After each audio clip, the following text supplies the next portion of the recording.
Ahmedabad Bhavnagar route ઉપર એક routine ટ્રાવેલ્સની બસમાં એક ભાઈ બેઠા પછી વચ્ચેથી બેઠા હતા, ધંધુકા સ્ટેશનથી.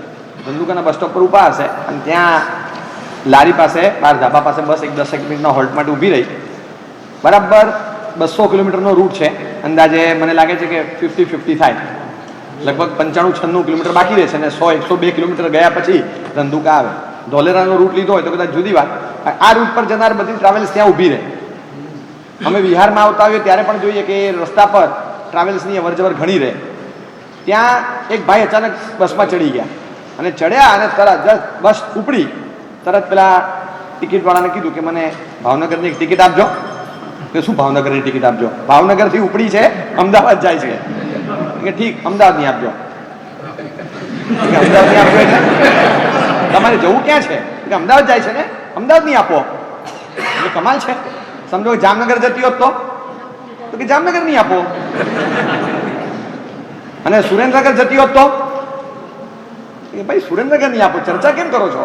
ભુજ જતી હોત તો શું કરત? કે ભાઈ ભુજ નહીં આપો. ભચાઉ જતી હોય તો ભચાઉ નહીં આપો. પોરબંદર જતી હોય તો પોરબંદર નહીં આપો. કચકચ કેમ કરો છો? જ્યાં જતી હોય ત્યાં નહીં આપો ને. તો કે આની આપો, તેની આપો, આની આપો. માથાકૂટ નહીં કરો. તમારે ક્યાં જવું છે એ બોલો. કે મારે ધંધુકામાં નથી રહેવું.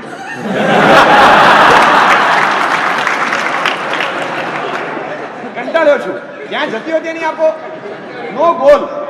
એની પાસે કોઈ ગોલ નથી. સમજ્યા તમે? He has a role, he has no goal. એનો રોલ છે એની ભાગી છૂટું. ધંધુકા નહીં, અહીંયા ધંધુકાથી ભાગી છૂટું. હું અહીંથી કંટાળ્યો છું. એ જ્યાં જતી હોય ત્યાં નહીં આપો. ઘણા લોકો છે ને એટલે તીર મારતા શીખે અને રાઇફલ શૂટિંગમાં, તીરંદાજીમાં નિશાનામાં હોય, સામે આટલું લગભગ આમ 30-40 મીટર્સ પર એક મોટું વ્હાઇટ કલરનું બોર્ડ હોય અને એમાં ગોળ ગોળ ચકરડા કરેલા હોય અને ફટાફટ તમારે વચ્ચે પિન પોઈન્ટ કરીને બરાબર એ સ્પોટ પર તમારે ટાર્ગેટ કરીને તીર ફેંકવાનું, પિસ્તોલથી શૂટિંગ કરવાનું. અને તમે રાઇફલ શૂટિંગમાં કે તીરંદાજીમાં, તમારી આર્ચરીમાં કેટલા તમે માસ્ટરી મેળવી એનું તરત માપ નીકળે. એ બરાબર જે સેન્ટરમાં વચ્ચે તમે ટાર્ગેટ સર કરી શકો, એ પ્રમાણે શૂટ કરી શકો કે તીર મારી શકો, તો તમે આમાં શીખ્યા એ પ્રમાણે તમને સર્ટિફિકેશન મળે. આવું એક સરસ મજાનું બોર્ડ હતું. બહારથી આવેલા માણસોએ જોયું, લગભગ ગોળ ગોળ ગોળ ગોળ 40 કાણા અને દરેકમાં સેન્ટરમાં તીર વાગેલું. દરેકમાં. વિચારમાં પડી ગયા કે અર્જુનનો ભાણિયાનો છોકરો અહીંયા હોવો જોઈએ. એ બધા જોતા જોતા આવ્યા કે આ કોણે કર્યું? તો એક હાવ ગગા જેવો છોકરો હતો, 20 વર્ષનો, એને બોલાવ્યો. એ કે તે કર્યું છે? તો કે હા. આટલું પરફેક્શન કેવી રીતે આવે છે? કે સિમ્પલ, તીર મારી દેવાના, પછી ચકરડું કરવાનું. કે કોઈ દિવસ ચકરડામાં વચ્ચે તીર લગભગ વાગતા જ નથી. ઘણા બધા લોકોએ ટાર્ગેટ સેટ કર્યા હોય, ગોલ સેટ કર્યા હોય, પછી તીર મારતા હોય. એ ગોલ પ્રમાણે થતું જ નથી. એની કરતાં જે પ્રમાણે જ્યાં પહોંચીએ ત્યાં ચકરડું કરી દેવાનું. That was my goal. બસ પતી ગયું. લગભગ તમે જો FSR અત્યારની જે લાઈફસ્ટાઈલ છે ને, બસ આ રીતે ચાલે છે. તમે નક્કી જ નથી કર્યું હતું કે તમારે એન્જિનિયર થવાનું છે. તમે નક્કી જ કરી નથી કર્યું હતું કે તમારે ચાર્ટર્ડ થવાનું છે. તમે નક્કી જ નહીં કર્યું હોય કે તમારે આર્કિટેક્ટ થવાનું છે અથવા તમારે બિઝનેસ કરવાનો છે. તમે કંઈ નક્કી નથી કર્યું. હવે તમારા પર્સન્ટેજ આવ્યા, તમારા પર્સન્ટેજ, તમારું સર્કલ, થોડી ઘણી તમારી ઈચ્છા, થોડી ઘણી તમારા પપ્પા મમ્મીની ઈચ્છા, અને એ વખતનો એક સોશિયલ સિનારીઓ, માર્કેટ પ્રાઇસ એ વખતની, આ બધા વસ્તુઓ ભેગા થયા, આ બધા પરિબળો ભેગા થયા અને એમાં તમારી ડેસ્ટિની નક્કી થઈ ગઈ કે તમારે શું થવાનું. એટલે તમે તીર મારી દીધું, પછી જ્યાં તીર ભટકાયું ત્યાં ચકરડું કરી દીધું. અને પછી આપણે કહીએ પરફેક્ટ ત્યાં જ મારવાનું હતું, ત્યાં મારવાનું જ નહોતું. છેલ્લા 15 દિવસમાં તમે જોશો ને, માર્કેટ ધડાધડ ક્રેશ થતી હોય છે. 15 દિવસમાં ઘણા બધા લોકો એવા હતા ને એફએન્ડોમાં બિચારા સલવાઈ ગયા. બીજા દિવસે 700 પોઈન્ટ ઉપર જાય, પણ ઉભા રહેવાની તેવડ હોવી જોઈએ ને. રાત કઈ રીતે કાઢવી? રાતના 24 હોય, કાઢવી કઈ રીતે? દિવસે તો ખાવાનું મળે, રાત્રે મળે નહીં.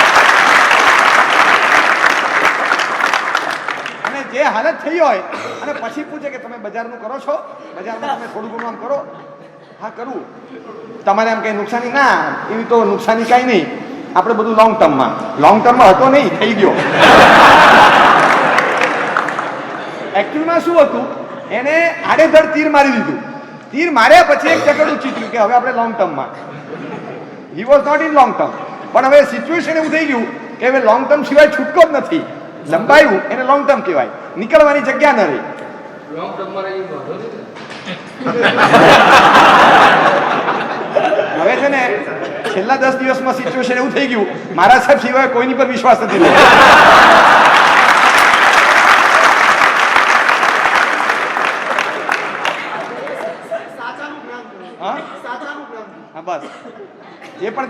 થયું હોય છે.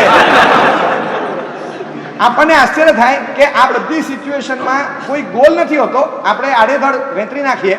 કોઈ ચોક્કસ એક ગોલ હોય. એક કલ્પના તો કરો કે people or students or players playing soccer, playing football without a goal post.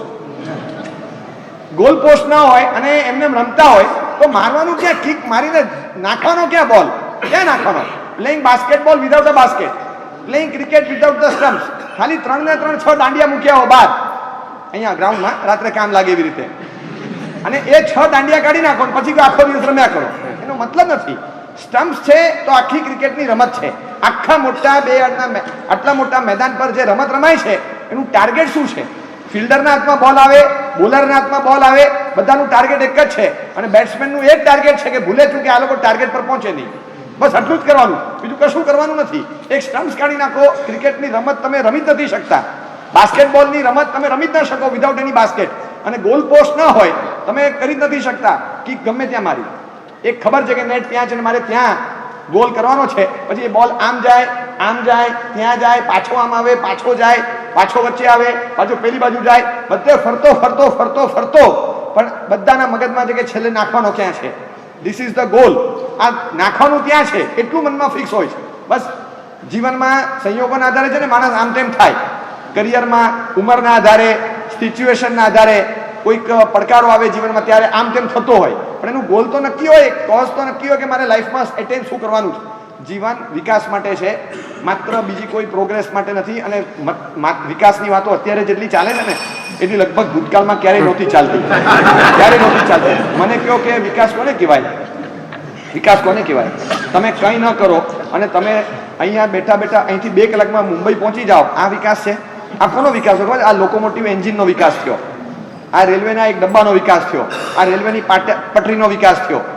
વિમાન, એક આધુનિક યુગના એક સ્પેશિયલ જેટ વિમાન આવ્યા તો એ આખી ડિપાર્ટમેન્ટનો કે એક સેક્ટરનો વિકાસ થયો. તમે કંઈ બોલો છો અને સીધું ટાઈપ થઈ જાય છે. તમારે હવે ટાઈપ કરવાની પણ જરૂર નહીં. તમે મેસેજ બોલો અને સીધું ટાઈપ થઈને તૈયાર આવે. તમારે જે આટલું જે આંગળીના ટેરવાને જે પરિશ્રમ આપવો પડતો હતો ને એ પણ હવે તમારે આપવાની જરૂર નહીં. આટલો બધો વિકાસ થયો. એ તો વસ્તુનો વિકાસ થયો, આ પ્રોડક્ટનો વિકાસ છે, આ મટીરિયલનો વિકાસ છે. એમાં મારો વિકાસ થતો નથી કે તમારો વિકાસ થતો નથી. જે માણસ બોલે છે અને સીધું ટાઈપ થઈ જાય, આ તો એક વસ્તુનો વિકાસ થયો. કોઈક વસ્તુ સારી બને છે, પેલા જેટલી વસ્તુઓ બનતી હતી એટલી જાતના તો હવે સલાડ બને છે ખાલી. તો આ છે નો, આ કાકડી ટમેટાનો વિકાસ છે. માણસનો વિકાસ થોડો છે. આ તો કાકડી ટમેટાનો વિકાસ થયો, દૂધીના છિલકાનો વિકાસ થયો. આપણો વિકાસ ક્યાં છે? આપણો વિકાસ કોને કહેવાય? મકાન પહેલા જે બનતા હતા એની કરતા હવે અલગ પ્રકારના મકાનો બંધવા માંડ્યા. હવે એ આખું સિવિલ એન્જિનિયરિંગનું ડિપાર્ટમેન્ટ આખું બદલાઈ ગયું. એ જોતા એમ લાગે કે આ મકાનનો ઈંટ, ચૂના ને સિમેન્ટ ને લોખંડનો વિકાસ થયો. માણસનો વિકાસ ક્યાં? માણસનો વિકાસ જે થવો જોઈએ, પોતાનો જે વિકાસ થવો જોઈએ, સેલ્ફ ડેવલપમેન્ટ જેને કહેવાય. આપણે છે ને સેલ્ફ ડેવલપમેન્ટને પણ એવા ખાતામાં નાખ્યું કે તમારા પૈસા વધે તો તમારું ડેવલપમેન્ટ, તમારી ડિગ્રી વધે તો તમારું ડેવલપમેન્ટ, તમારા ગેરેજમાં ગાડીની સંખ્યા વધે તો તમારું ડેવલપમેન્ટ, તમારા પાસબુકના આંકડા વધે તો તમારું ડેવલપમેન્ટ, તમારી આગળ મિલિયોનર બિલિયોનરના ઉછળા લાગે તો તમારું ડેવલપમેન્ટ. ડેવલપમેન્ટ એ નથી.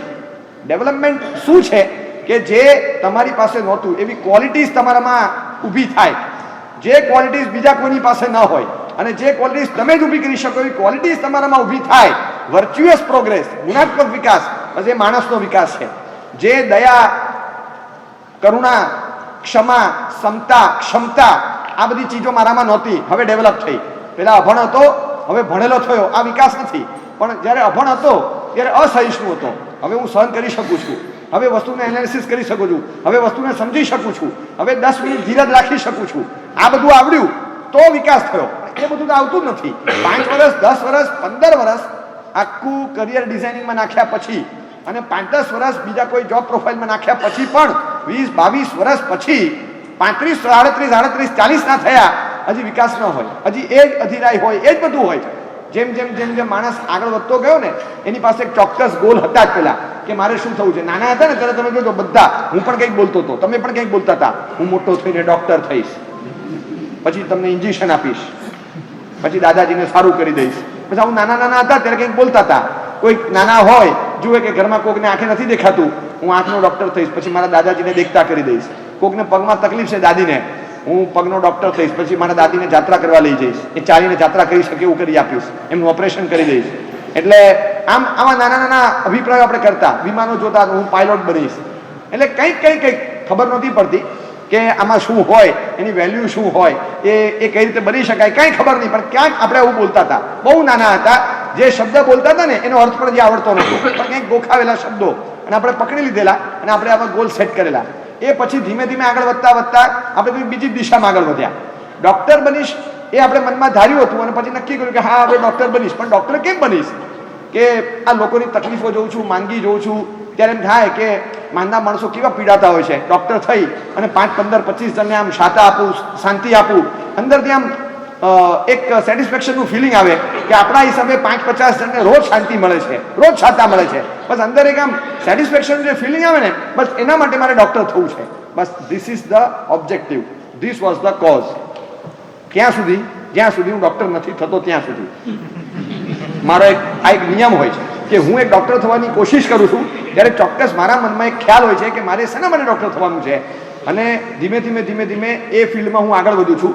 એક સેવાનો ભાવ હોય, સોશિયલ વેલફેરનો ભાવ હોય, મનમાં કંઈક સારું કોકના માટે કરી છૂટવું છે. ભલે પ્રોફેશન એવું લઉં કે એ પ્રોફેશનના કારણે પણ મારું પેશન પોસાય અને મને એમાં એક એફિશિયન્ટલી કામ કરવાની તક મળે, તો એ ફિલ્ડમાં હું આગળ વધું છું. પછી ધીમે હું પૈસા કમાઉં છું. એ કમાતા મારી સામે પૈસા જ આવે છે. અને પછી મારા કોઝમાં એ જ વસ્તુ આવી ગઈ, ઓબ્જેક્ટિવ એ જ બની ગયું, બસ પૈસા બનવા જોઈએ. માણસ નેસી તેસી, પછી માણસ બાજુ પર જતો રહે અને મુખ્ય પૈસા આવી જાય. પૈસા કેવી રીતે બને? મારી મનમાં જે ઓબ્જેક્ટિવ હતા, જે કોઝ હતો, જે હેતુ મેં બાંધ્યો હતો, જે લક્ષ્ય નિર્માણ કરેલું કે શા માટે મારે ડૉક્ટર થવાનું છે, એ ડૉક્ટર થયા પછી અચાનક બધું ચેન્જ થઈ જાય. યસ સાહેબ, પણ અત્યારે તો બધા પૈસાનું જ માન છે. જેની પાસે મની છે એની પાસે પાવર છે અને લોકો એને જ રિસ્પેક્ટ કરે. તો તમે બધા નીચે ને અમે કેમ ઉપર?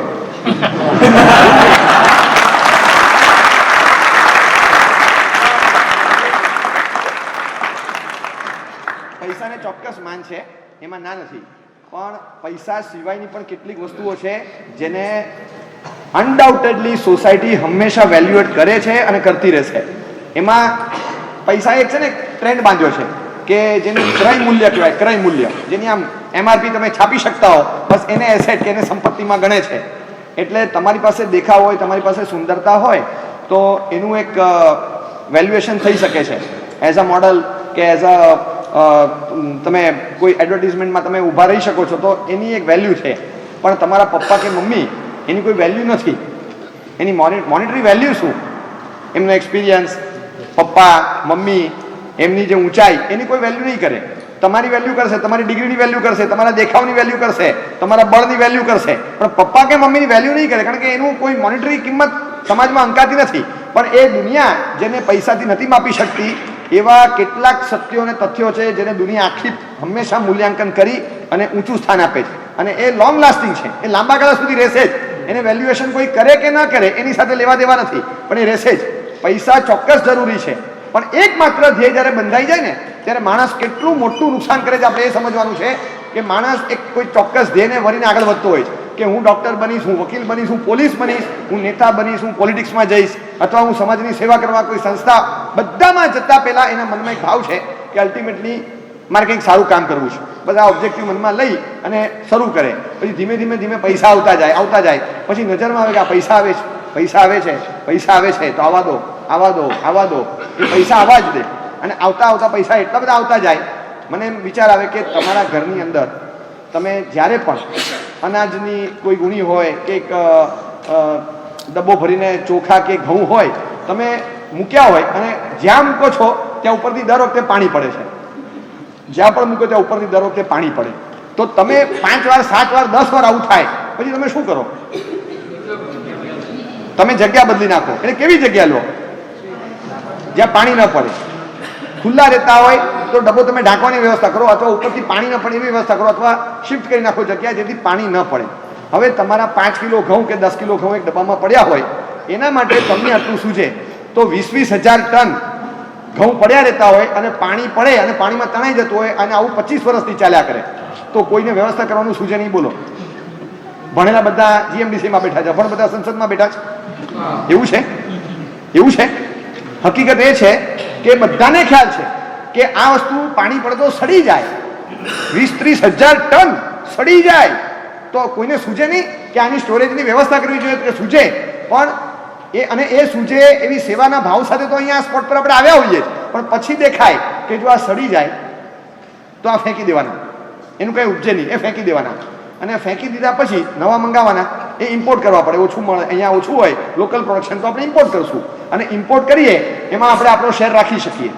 હવે તો એમાં પણ આપણને મળે, અને પછી આ તો ફેંકી દેવાના છે, એ ફેંકી ના દેવાના હોય, એ ₹1.5 કિલો આપી દેવાના હોય, અને એનું જે આવે એ પણ આપણા ઘરે આવે, અને એ નાની એમાઉન્ટ નથી હોતી, અને એનો હિસાબ આપવાનો ન હોય કે તો ફેંકી દીધા, એ તો ફેંકી દીધા. એ ફેંકી દેવામાં સ્ક્રેપમાંથી ને વેસ્ટમાંથી કેટલા ઉપજે?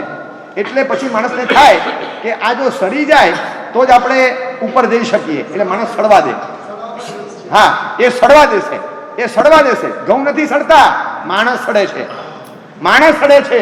એનો જે ઓબ્જેક્ટિવ હતો, જે કોઝ હતો કે મારે કંઈક સેવા કરવાની છે, એ કોઝ ભૂલાઈ ગયો, અને માત્ર રૂપિયા દેખાયા કે રૂપિયા ઉભા થતા હોય તો ભલે ઘઉં સડતા. અરે ભાઈ, તું એમ માને ઘઉં સડે, તું પોતે સડે છે. યુ આર ગેટિંગ રોટ. તમે સડો છો, અંદરથી માણસ સડે છે જ્યારે પૈસાની લાલસા પ્રગટે. એક એવો ઓબ્જેક્ટિવ આવી ગયો દુનિયામાં છે ને. એક વસ્તુ તમને કહું કે ચોક્કસ એક પૈસાની તાકાત છે. પૈસા એટલું મૂલ્યવંત વસ્તુ છે કે ચોક્કસ એક પૈસાની તાકાત છે. આખું છે ને આજે SWOT એનાલિસિસ કરવું છે, SWOT મેનેજમેન્ટ કોર્સિસમાં કરાવે છે. અને SWOT એનાલિસિસમાં કુલ કેટલા ફેક્ટર્સ વિચારવાના હોય? 4. આપણે 2 જ વિચારશું. એનું તમને કારણ આપું. સ્ટ્રેન્થ અને ઓપોર્ચ્યુનિટી, એ તમને ઓલરેડી ઇકોનોમિક્સમાં ભણાવે છે, બરાબર છે? પૈસાની સ્ટ્રેન્થ શું છે અને પૈસાની ઓપોર્ચ્યુનિટી ક્યાં છે એ તો તમને ભણાવે છે. પૈસાની મર્યાદા, લિમિટેશન્સ કે વીકનેસ શું છે, અને પૈસા આવે એટલે પછી થ્રેટ એ તમને ભણાવે છે. એ આજે પૂરું કરીએ એટલે આખું ઇકોનોમિક્સ આજે પૂરું થશે તમારું.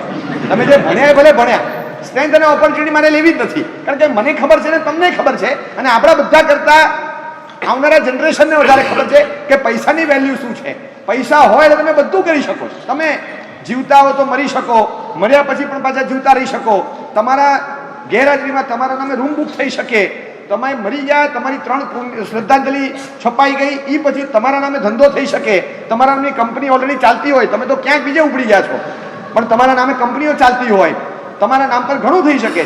આપણે ક્યાં પણ જવું તો જઈ શકાય, કોઈને પણ કહેવું હોય તો કહી શકાય, આપણે જે કામ ધારીએ બધા કરી શકાય. કોઈના કેણ હોય સાક્ષીના, એને ફેરવવા હોય તો ફેરવી શકાય. We can fix the match, we can manage the court, બધું કરી શકીએ. પૈસા હોવા જોઈએ. લારી પરથી સફરજન, સીટ ઉપરથી સંસદ સભ્ય, જે લેવું હોય ને વેચાતું મળે, વેચાતું મળે, વેચાતું મળે. તમારે ખાલી એક બંડલ લેવાનું અને એના ખિસ્સામાં નાખવાનું, પેલું આપણા ખિસ્સામાં. બસ પ્રોડક્ટ છે. દુનિયામાં બધું સબ બિકાવું, બધા બિકાઉ હોય, તમને બધું મળી જાય. તમારી પાસે પૈસા જોઈએ. પૈસાની તાકાત છે, પૈસાની એવી તાકાત છે.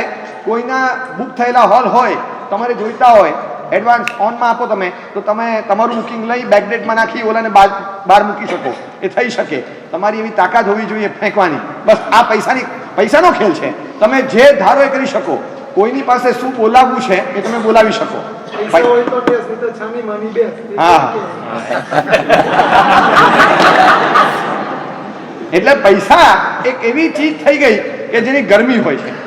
એ સ્ટવ ઉપર જેમ વસ્તુ મૂકે ને કેમ સ્ટીમ નીકળે, ગરમી આવે નીચેની, એમ પૈસાની ગરમી હોય છે, એનું ઉષ્ણતામાન વધી જાય છે. એટલે પૈસાની સ્ટ્રેન્થ ચોક્કસ છે. એની ઓપોર્ચ્યુનિટી જ્યાં જ્યાં મળતી હોય વ્યક્તિ ત્યાં જાય છે. દરેક વ્યક્તિને અંદર જવાનું મન થાય કે આ પૈસા છે તો પૈસા લેવા માટે જઈએ. હા, હજી કઈ? સોરી ટુ સે, બટ આપણ નોટ કર્યું છે ઘણીવાર કે મારા સાહેબ પણ જે પૈસા આપે ને એ લોકોને જ વધારે પડતા આગળ કરતા. હા, રાઈટ. I agree. તમે શું કીધું? મારા સાહેબ પણ હા, પૈસા આપે, પૈસા રાખે એમ નથી ને. પૈસા રાખે એને આગળ કરતા જ નથી. પૈસા આપે એને, આપે તો ક્યાં છે.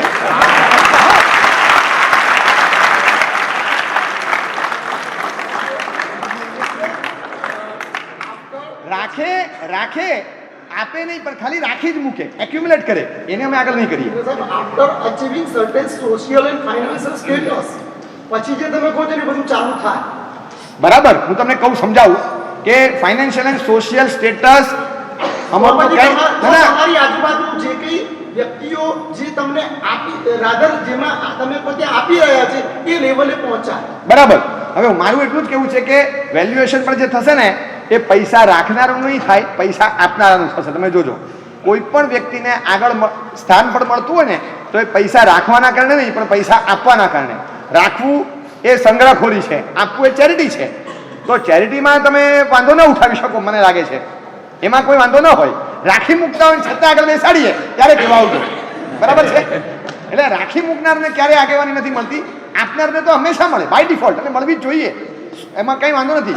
સગા ભાઈ સામે કોર્ટે જઈ શકાય, સગા બાપ સામે કોર્ટે જઈ શકાય, ભાગીદાર સામે પડી શકાય, ભાઈબંધની સામે પડી શકાય, આવું બધું થઈ શકતું હોય એવા વખતે કોઈ સારા કોઝ મને માણસ પૈસો આપી દે, જેના માટે ભાઈચારો છોડવા તૈયાર છે, મિત્રતા છોડવા તૈયાર છે, એ પ્રેમ છોડવા તૈયાર છે, પોતાના સગપણ છોડવા તૈયાર છે, નીતિમત્તા અને ઓનેસ્ટી છોડવા તૈયાર છે, એ બધા મૂલ્યાંકન બાજુ પર મૂકીને પૈસો છોડવા કોઈ તૈયાર થાય આજના યુગમાં, જેના ખાતર જાત સહિત બધું વેચી શકાતું હોય, એ વખતે પૈસો આપવા કોઈ તૈયાર થાય તો તમને નથી લાગતું કે પરાક્રમ કહેવાય? તો આવા પરાક્રમીને આગળ બોલાવવા જોઈએ કે નહીં? હા, એટલે પરાક્રમી છે માટે આગળ બોલાવવા. પરિગ્રહી હોય ને એને આગળ નહીં બોલાવીએ, પણ જે પરાક્રમી હોય એને 100% બોલાવવા જોઈએ. હી રિક્વાયર્સ ધ પ્રિવિલેજ, અને એને એવું સ્થાન ને માન મળવું જોઈએ, કારણ કે આ સિવાય તો બીજો કોઈ ઓપ્શન નથી કે સારા કામની તો કોણ વાપરશે. એટલે જેમ તપસ્વીને એક સ્થાન છે એમ દાનેશ્વરનું પણ એક બહુ ઊંચું સ્થાન છે. વાત એમ છે કે પૈસાની સ્ટ્રેન્થ છે, પૈસાની એક ચોક્કસ તાકાત છે, એમાં ના નથી, પણ વર્તમાન કાળમાં પૈસાની તાકાત ખૂબ વધી.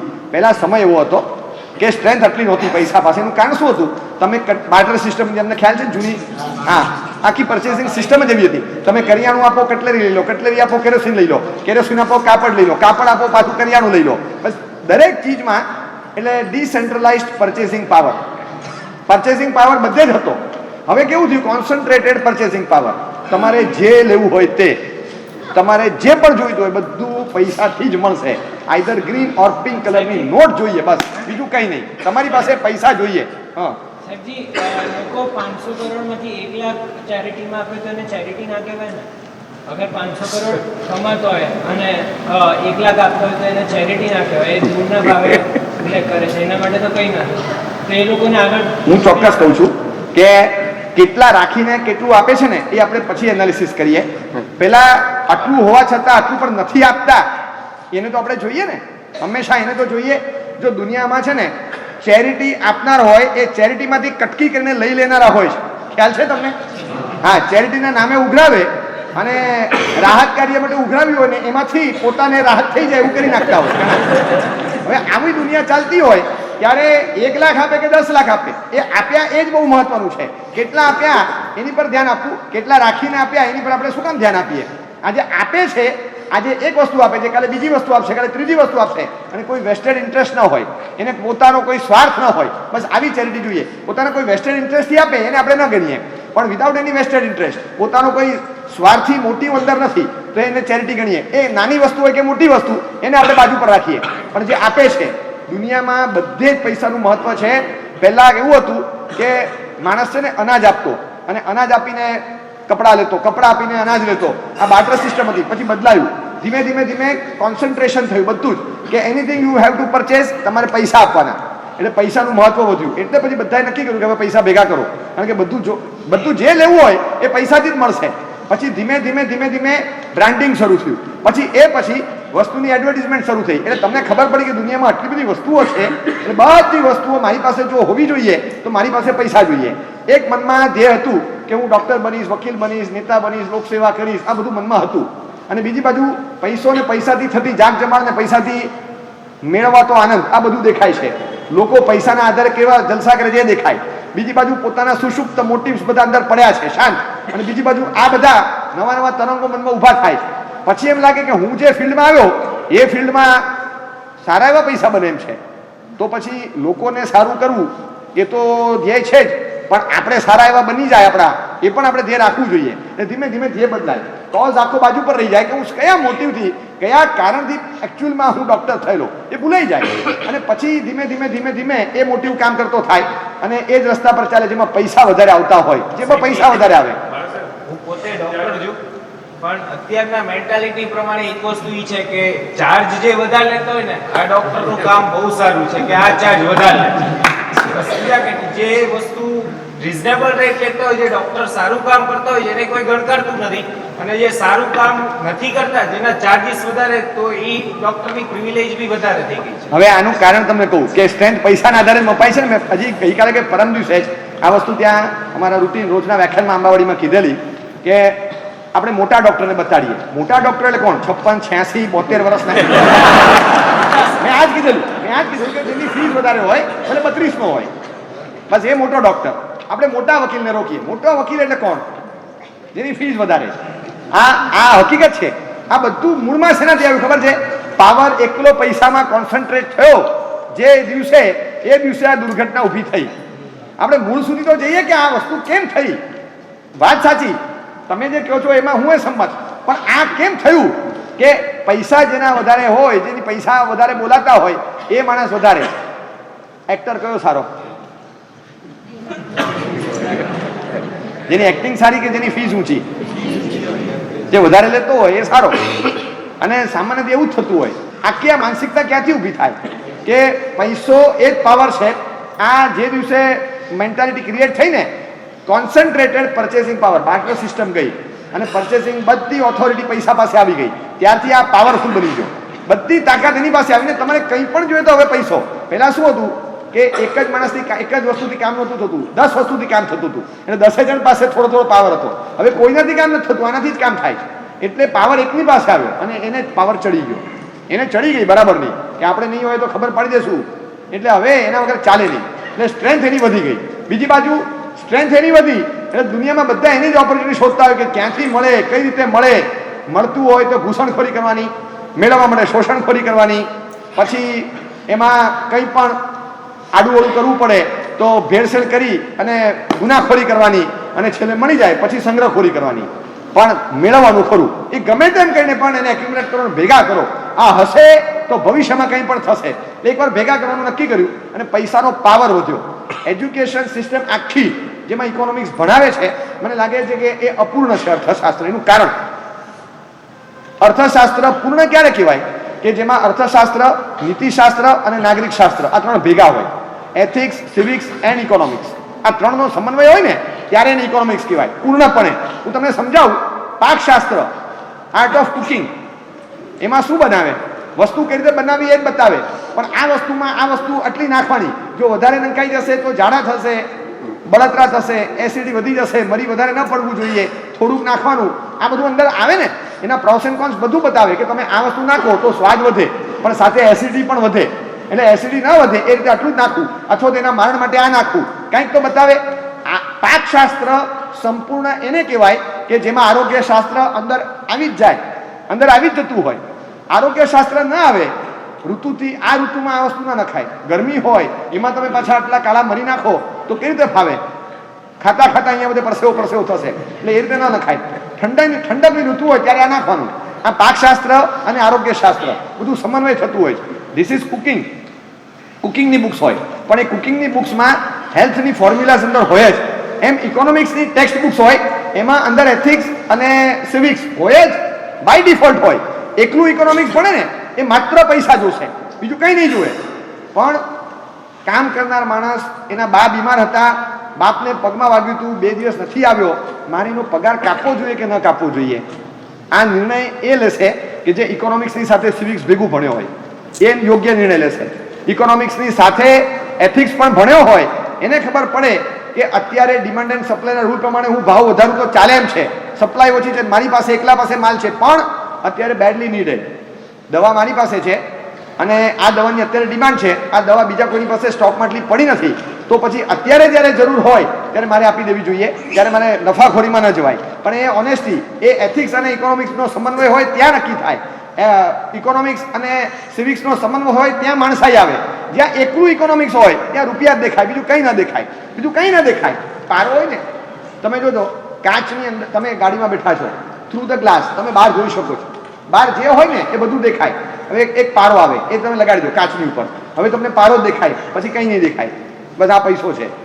એ નથી આવતો ત્યાં સુધી તમને બધું દેખાશે. ભાઈ દેખાય, પપ્પા દેખાય, મમ્મી દેખાય, ઘરના પાત્ર દેખાય, મિત્રો દેખાય, આ બધું દેખાતું હોય. ગરીબો પણ દેખાય, તમારો નોકર પણ દેખાય. પણ આ પૈસો એટલે પારો છે. અને એ જ્યારે એ આવી જાય ને પછી માત્ર પારો દેખાય, પછી થ્રુ ધ ગ્લાસ તમને કંઈ નહીં દેખાય. એક કવર એવું આવી જાય છે કે પછી એ ટ્રાન્સપરન્સી ગઈ, તમને જે બહારનું દેખાતું હતું બધું બંધ થઈ ગયું, હવે માત્ર પારો દેખાય છે. બસ પૈસાદાર થાય એટલે નથી કહેતા ઘણીવાર પારો ચડી ગયો છે. એ કયો પારો ચડ્યો? આ કાચ ઉપર જે પારો ચડ્યો ને એ મગજ પર ચડ્યો. હવે એ પારો દેખાય, બીજું કંઈ નહીં દેખાય.